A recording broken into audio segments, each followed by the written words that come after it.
What's up YouTube, Dale here from Zephyr War Games, bringing you the brand new TCG exclusive, and that is of course Mutants. So thank you so much to everyone that helped me trade into this and pick up all the pieces that I was missing at today's pre-release. The deck is incredibly fun.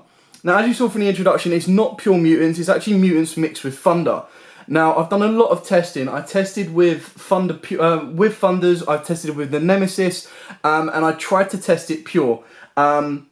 This build combination, I've already made changes from it from the last time I tested. I went 2-2 at today's locals with it, and that was just my inexperience with it. Like, my later games, my game 3 and 4 were the ones that I won just because I understood what the deck was doing, knew a little bit more about it, and was able to kind of function off a bit more.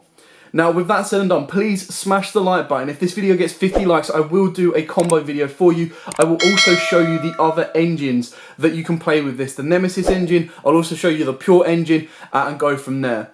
With this particular build, it's not as simple as just Mutant Thunder. It is Mutant Thunders with a lot of control. The best thing about this deck is to go first, control your opponent with your main mutant monsters from the main deck, and then get rid of them or interrupt them with your 2 mutant fusion monster alongside other backed up floodgates that you don't mind.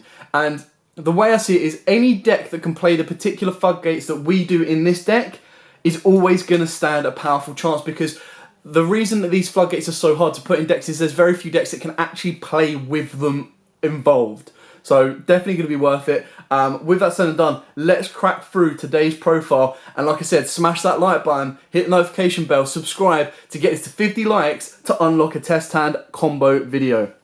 So we start off with what I personally think is the better one of the three, and that is Triple Mutant ST46. This is the one that if it is normal or special summoned, you get to add a mutant spell or trap from your deck to your hand.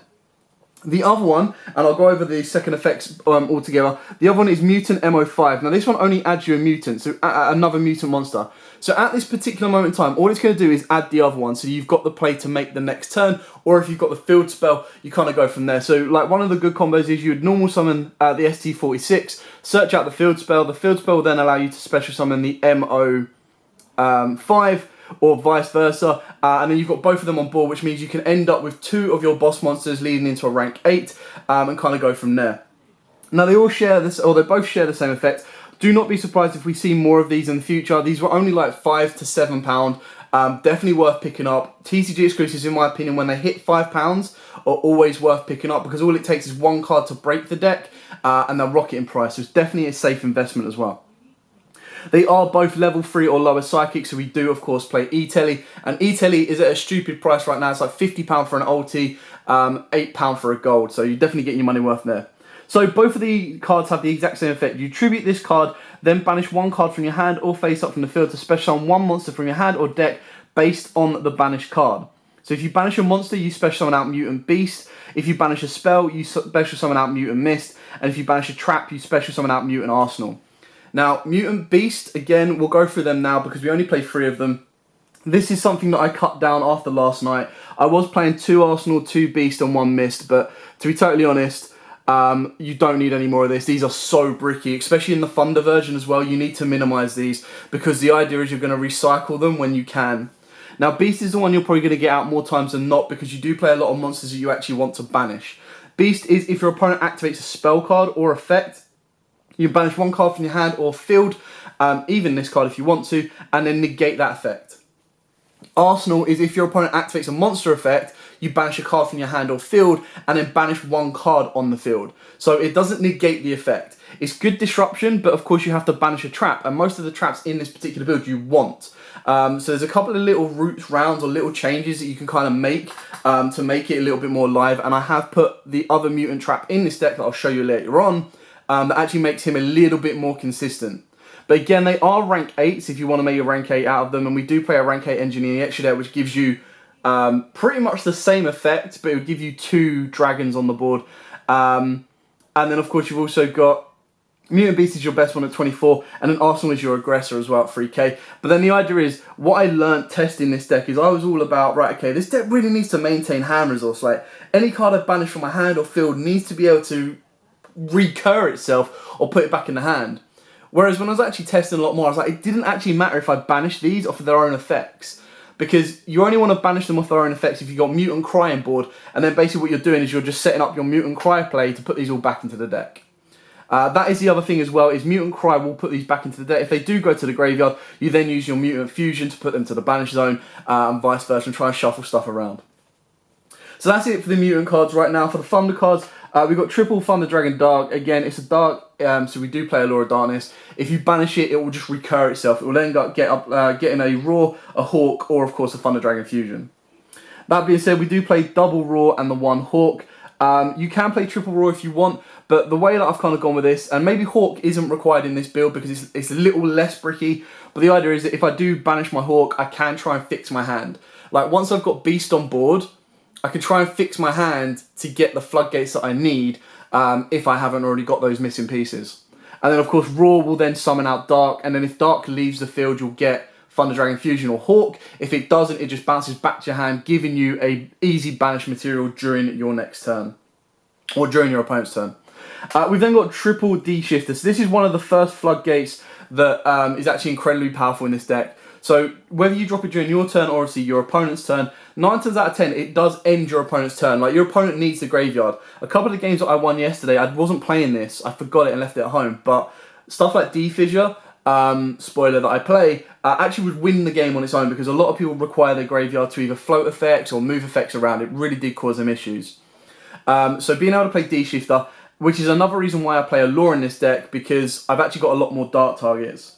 So finishing off the monsters, I'll go on D-Shifter a bit more. We've got double Necroface. Now, you can play this at 3 if you want, but again, what this usually did, which is why I've cut it down to 2, and in all honesty, you could probably cut it out completely, was if you banish this off of a monster, it was a form of disruption to banish your opponent's top 5, but it also banished your top 5. So if you triggered off a Thunder Dragon, or if you triggered off, or if you filtered it up with mutant cards, you then had Mutant Cry live, and it made your cards a little bit more effective. So double Necroface for that one. Again, a Law. If you were to take out Necroface, I would argue that you would then take out a Law of Darkness and put in Pot of Extravagance. So I know it's a little bit of a weird one, but again, like I said, you kind of want that hand advantage, whereas a Law will give that to you if you banish either Necroface or Thunder Dragon Raw / Dark. It's also a nice one because this is a dead card, but because you do banish enough, it does work out nicely. So yeah, D-Shifter is just one of them cards. If you open it up turn 0 or turn 1, you are going to cause your opponent issues. And then this on itself is a giant floodgate that your opponent, unless they've got Gamma, are not going to be able to stop. And then even if they do stop it with Gamma, you're still going to have other plays to follow up with, and you've already got rid of their biggest interruption. On top of that, again, the idea is with this deck, you want to go first. You want to floodgate them, you want to set up your mutants. So the idea is that you're going to be able to turn off their first spell, you're even going to be able to banish one of their monsters, you're then going to be able to go into the fusion to then pop a card and protect itself. And if you're doing all of that under a D-Shifter, you don't care, but your opponent does. They're losing so many resource that 9 times out of 10 they might go, right, okay, pass. The only downside to this is the mutant deck itself technically isn't an OTK based deck. However, if you were to end your board with Beast and then make the fusion, you're then able to do a little bit more. We've then got triple Law of Darkness, of course. Like I said, we play a lot of Darks. If you're not playing a Law, you play Extravagance. You do need that 3-card draw engine in here. It's just one or the other. This is purely in here because I do play a lot of Darks. We've then got triple Mutant Evolution Lab. Now, the reason we play 3 and not 2 in a Terraforming is purely because this is actually really good to get you a second Mutant on board. But again, it also puts a Mutant back into the bottom of the deck and draws you 1 card if you open up an Arsenal or a Beast. Now, obviously, the second effect was a lot more consistent when I had the 5 mutants, but you don't want the 5 mutants. They're actually a big pain in the backside to deal with. So, again, this can be cut to 2 if you want it to, because the idea is this deck's really good at grinding. Like, the Thunder Dragons recycle themselves, the mutants recycle themselves, but you need to get that killing move in as early as possible. So the only other thing that I would argue that I've looked at putting with this deck is something like Dogmaticas, purely because your big mutant, your Ultimus, requires 3 level 8 or higher mutants. So if you were to actually foolish one of your own mutant level 9s from the extra deck, then you've got, you're just able to instigate that a little bit more. Then for the one-off spells, of course, we've got the 1 E-Telly. This basically counts you as 6 mutants. You're always going to play this in this deck, in my opinion. The only thing you would cut down if we get more of the little mutants, is you'd probably bump down the Thunder Engine or bump down the Mutant Evolution Lab. 1D Fissure, again, not only does this protect you from Veilers and I believe Ogres as well, there are a couple of hand traps that have to go to the graveyard.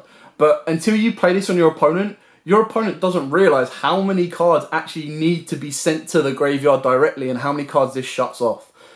So this actually wins you a lot of games. The 1 gold Sark, it's okay. I mean, like, I used it for Necroface and I used it for Raw. But you can even use it for Hawk if you really need to fix your hand.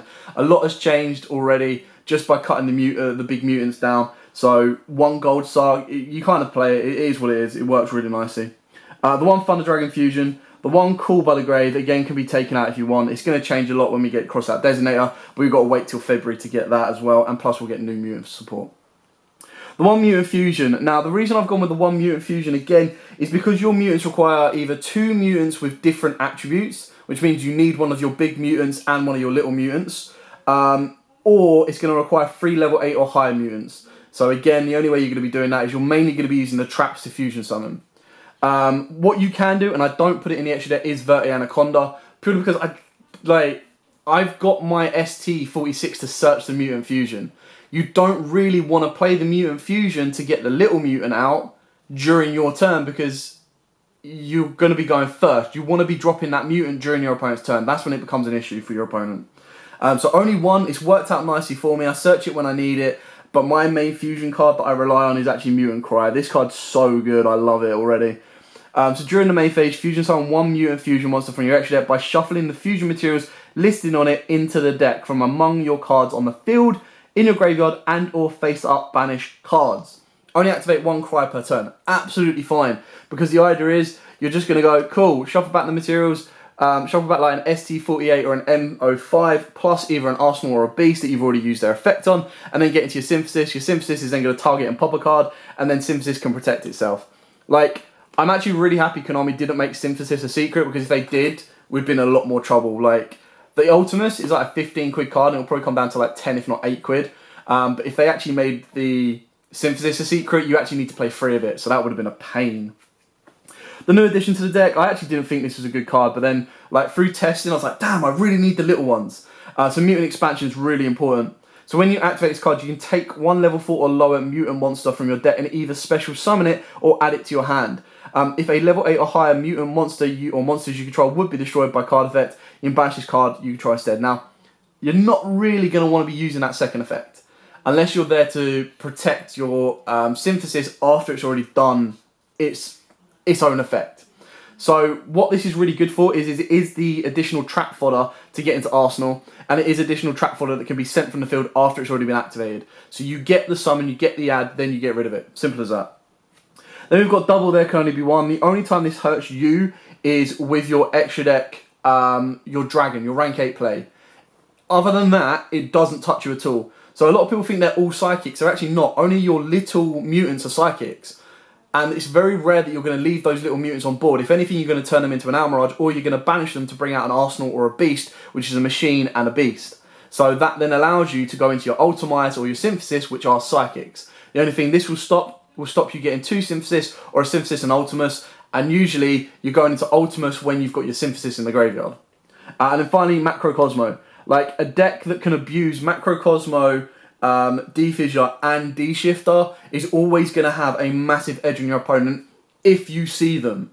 Like, your opponent will struggle to out these cards because they're cards that not a lot of people can play, not a lot of people are used to facing against, and they know how damaging they can be once they are dropped.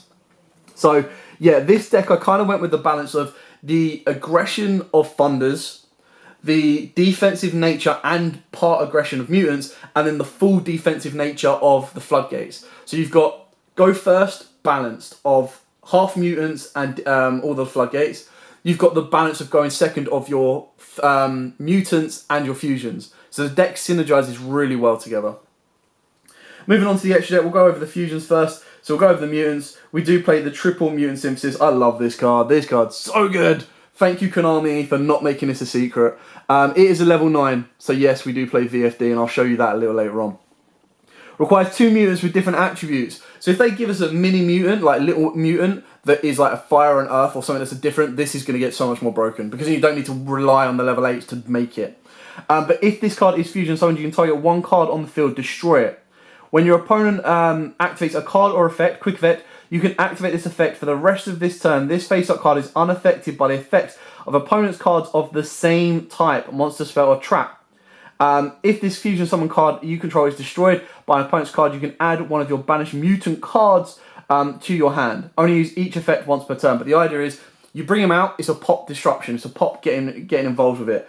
And then if your opponent goes, right, okay, activate Gamma, you go chain effect, protect it from monster effects, so then Gamma can't negate and destroy it. It becomes generically unaffected. If you bring this out and your opponent goes Nibiru, you go monster effect. This will always stay on the board. It's insane. It's very the only downside of it is its attack is 2500. But I mean, come on, the field spell does boost it by 100 for every different mutant banished, but still really cool.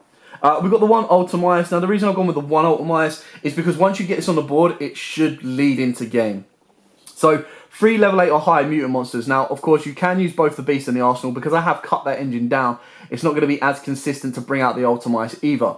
But your idea is you're going to go Synthesis. Synthesis is going to pop, protect itself. You can then make VFD if you bring 2 of these out, or you get this to the graveyard as link fodder, anything like that. Then you can activate a Mutant's Cry or a Mutant Fusion, make Ultimias. So when a card or effect is activated, quick effect, you can banish 1 mutant card from your hand or graveyard or face up from the field of the same type, monster, spell, or trap. Negate the activation, and if you do, banish that card. If this fusion summon card you control is destroyed by an opponent's card, you can add up to 3 of your banished mutant cards from 1 each. 1 monster, 1 spell, 1 trap to your hand. Only activate each effect once per turn. Now it's rare that it should go, but if it does go, you're just going to go, oh cool, thank you, add back Mutant Cry, add back Mutant, like one of the little mutants, and then add back a mutant spell. The only issue is that it does have to be banished. Like it should have been like banished or grave would have made it so much better. For the last fusion, of course, we do have the 1 Thunder Dragon Titan. I've only gone with 1. We're not really relying on, like, the only card that we have in hand that's going to trigger its effect is, like, on your opponent's turn is going to be Dark. So you're only going to get 1 pop out of it. So this is less defensive and more offensive. For the XYZs, we've got the 1 True King of all Calamities. You've got 2 Synthesis can make this. And I actually found myself with 2 Synthesis because once they've done their pop effects, they're just there as walls. So if you can go into a VFD, which is going to shut your opponent down, you might as well. Speaking of which as well, I've then got the 1 Super Dreadnought Rail Cannon Gustav Max, purely to overlay Titan and Ultimias. If your opponent's like, yeah, I've got 2,000 life points left, or time gets called and you haven't done damage, you just overlay these 2 and make max. Don't need to play it, it's just an option I've got in there as a safety net. Then for the rank 8 Dragon Engine that can require Arsenal or 2 Beasts, which again is very easy to do because if you do the field spell is going to get you a mutant out for free, or even E-Telly, and then you're going to get a normal summon of a mutant as well. So you're going to have the ability to bring out 2 Beasts. Now, if your Beasts are only once per turn, or if you do a Beast and an Arsenal. But then if you're like, right, okay, well, I'm only going to be able to, I'm going for the aggression, I'm going for the OTK, or I'm only going to be able to use 1 Beast effect, very less so on the Beast effect, but then what you can do is you make Dragler Bomb. Dragler Bomb can then either summon on your defensive option your Hope Harbinger, very less so because you've already got Beast doing the exact same job. The defensive option is going to be your Heart Earth Draco, and your offensive option is going to be your Numeron Dragon. You bring any of these out, you've pretty much got game. This is going to be a bigger defensive blocker because you're going to have both of these. And then, of course, you're going to have the Numeron Dragon as well if you're going offensive. So it just gives you that OTK route should you need it. Then for the Link monsters, you've got the 1 Almirage. Now, keep in mind, this is only going to be one of your normal summon monsters, but the idea is that if your opponent... The worst one is if they Veiler or Impermit, that's when you can't even tribute it. That's when you need to turn it into an Almirage. Then, of course, you've got IP Masquerena, Nightmare Unicorn, and then your extra deck boss monster is Zeroboros. I mean, come on, guys. Look at our deck. We are banishing so much. Like, I played Access Code, and I didn't realise, I was like, this is so stupid, because all my stuff is going to get banished when I try to make Access Code. Like, how crazy was that? So I was like, Zeroboros is the clear option for this. Like, Zeroboros, I'm banishing loads of stuff. Allures, Thunders, Mutants, Necroface. Give me attack. I will win the game with this card. So that's why you go with Zeroboros. Absolutely love it. So yeah, that is it for the Mutant deck, guys. Now, I really like this deck. Really, really like it. Overall costs, Initially, I think the most I got into one of these was quite high, but I then traded down. So these, I picked these up for 15 quid each. The ultras were 5 to 7 each. I just picked them up in trades. The commons are like 10 a penny. Like, you can just, if you've got good enough friends, I'll just give them to you. The deck right now is relatively budget to pick up. Now, I don't know what the rest of the market is like, but this is what I'm saying. Do not spend more, do not trade more than £5 to £7 for each of the ultras. Do not trade more than £15 on the ultimates. Definitely get this deck. Definitely get this deck. Guys, now it's not every single time it happens, alright? There are some TCG exclusives that fail. This deck has potential. Right now, pick these ultras up. Even look at Plunder Patrols. They never made it to the heights that they could have done. But the ultras were, or when they came out already, so like 10 quid, they dropped to about £5. Then all of a sudden they spiked to 15 quid when new supports come in. This is the one deck that you can guarantee we're getting new support for. And with the TCG exclusives, you can always guarantee that the OCG are going to get support as well. So if you look at past creations, you look at past introductions from the OCG, Beatrice, Double Helix, all of those cards straight away make the deck so much better. And then, like, before you know it, a £2 Super Agent is a £15 Super Agent. A £2 or a £5 ST46 is a £15 card. This is a safe investment deck as well, hands down. Dream Mirror is still getting support as well, even though the OCG have now taken ownership of that. So again, even that stuff will start to rise a little bit in value. Always worth keeping an eye on. Anyway, I hope you liked this video. I know it's a little bit long, but I wanted to explain each and every moment so you understood why the deck was built the way it is, the way it plays, and the structure that it makes.